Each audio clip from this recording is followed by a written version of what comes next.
What's happening to this country? Why are Americans surrendering to violent mobs? Well, because they've been told they have to. Everything we're now watching, the looting, the arson, the killing, has a purpose. The purpose, we're told again and again, is to end racist police violence against African Americans.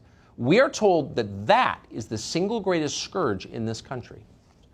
In America, Joe Biden told us recently, quote, just the color of your skin puts your life at risk. But is it happening? Is any of this true? We should find out. Facts matter. What exactly are the numbers?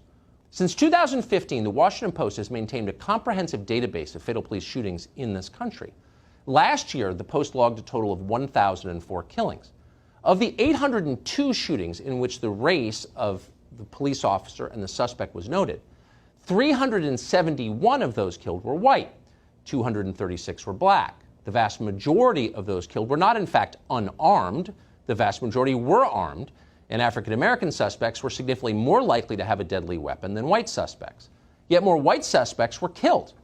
Overall, there were a total of precisely 10 cases in the United States last year, according to the Washington Post, in which unarmed African Americans were fatally shot by the police. There were 9 men and 1 woman. 10 deaths.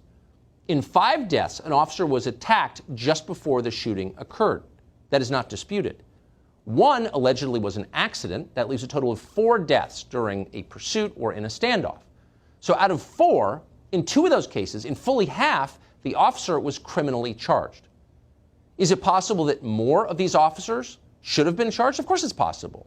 Justice is not always served, that's for sure. But either way, this is a very small number in a country of 325 million people. This is not genocide.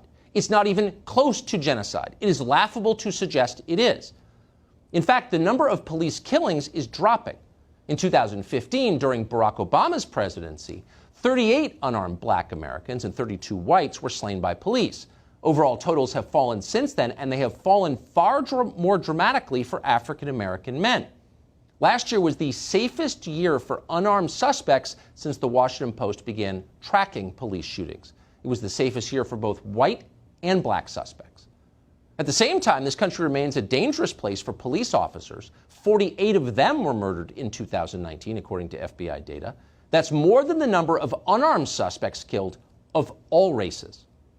One final number for you, because it matters. In 2018, 7,407 African Americans were murdered in the United States. If 2019 continues on a similar trajectory, and we hope it doesn't, but if it does, that would mean that for every unarmed African American shot to death in the United States by police, more than 700 were murdered by someone else, usually by someone they know.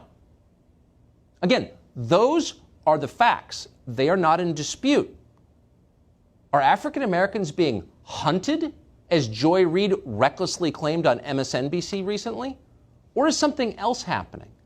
Is our nation being ripped apart by a total and complete lie, a provable lie, a lie used by cynical media manipulators and unscrupulous politicians who understand that racial strife, race hatred, is their path to power, even if it destroys the country? You have the facts now, and you can decide what's really going on.